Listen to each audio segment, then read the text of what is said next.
So if you're in a relationship and you're really into real estate investing, you're digging in hard, doing all the work, and it might seem like the best idea ever, right? You're gonna be rich, you're gonna change your future and everyone's future. It's the best idea ever. But there's so many traps around there that you might not be aware of that can mess up your relationship and mess up your whole real estate business. So I'm gonna go over a couple things that you have to look out for if you want to stay in any kind of relationship and keep your business going.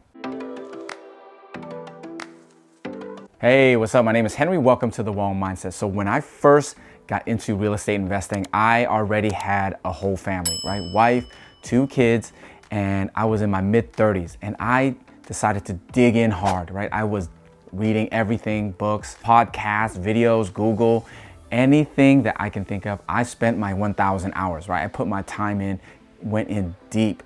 And then I did not think about half of these things that I'm about to go over, and it really pushed us to the brink. I was arguing with my wife every single day of the week, and that's after we already had a duplex. We got into the place that we wanted. We were making money. Everything sounded really good, but there was so much arguing, so much miscommunication, so many things that I could have done better to not even have to deal with half of this stuff. Okay, so the first thing you need to keep in mind is balance. Make sure to balance yourself out. I was not thinking about this before, but basically every single thing that you're doing, you need to make sure it's balanced out. So if you're digging hard into real estate, you're maybe looking at properties, or you're doing your research, you're doing a lot of reading, whatever you're doing, you need to make sure that you stay balanced. You need to know when it's time to pull back, take a break, work on some other things, around the house, the rest of your life, or other parts of real estate investing, whatever it is. Make sure you know how to balance things out. Don't dig in too deep on one thing. It's really easy to get overwhelmed, to get yourself frustrated, to get stressed out. You're gonna feel it, and then everybody else around you is gonna feel it. You don't want that. You wanna make sure you're balanced out, mellow, chill. Okay, next thing, don't forget what you normally do. I say make a list because it's so easy to forget.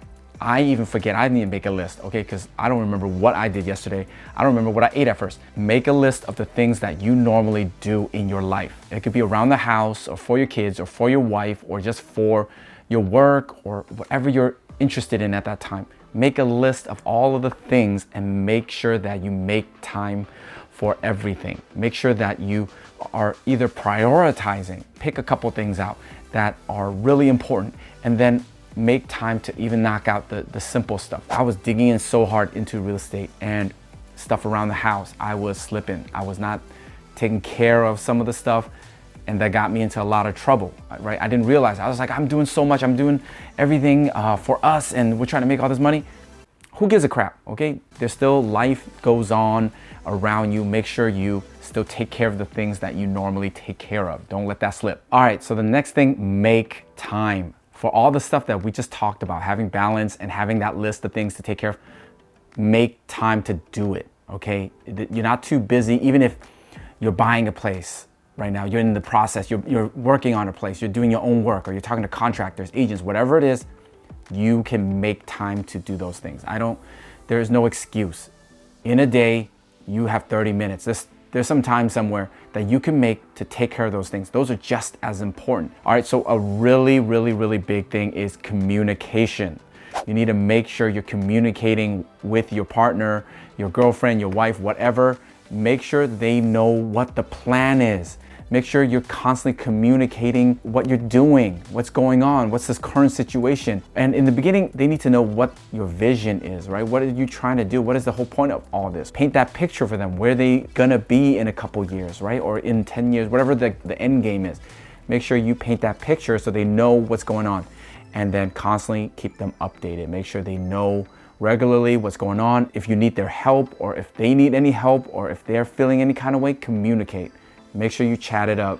Make sure you know what's going on. All right, so the next thing, make sure you set a reminder for all the things that I was just talking about, making a list of things that you need to do, or having that balance of things. A really practical way to do that is setting a reminder on your calendar, a reoccurring reminder.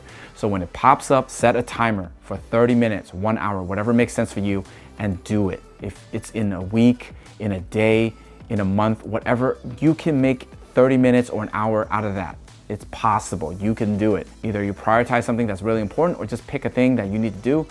But when the reminder comes up, drop everything. That's what I do. When I have actually a couple reminders, it comes up, do it for 30 minutes and I'm done. So the last tip is make sure to be aware of your surroundings. So I know everybody's relationship is different. You could be married, you could be girlfriend, boyfriend, whatever the deal is. That means if stuff is going on, whatever it means to your relationship, that, hey, you know what, it's not really, they're not really feeling it, right? Like maybe this is a little bit too much for them. Whatever it is, be aware all the time as you're communicating. Keep in mind, not just about you and what you're trying to do, be aware of everything around you. If there's kids involved, just make sure everybody's good, including your kids, your wife. So these are some of the things that I'm doing all the time to try to maintain my relationship.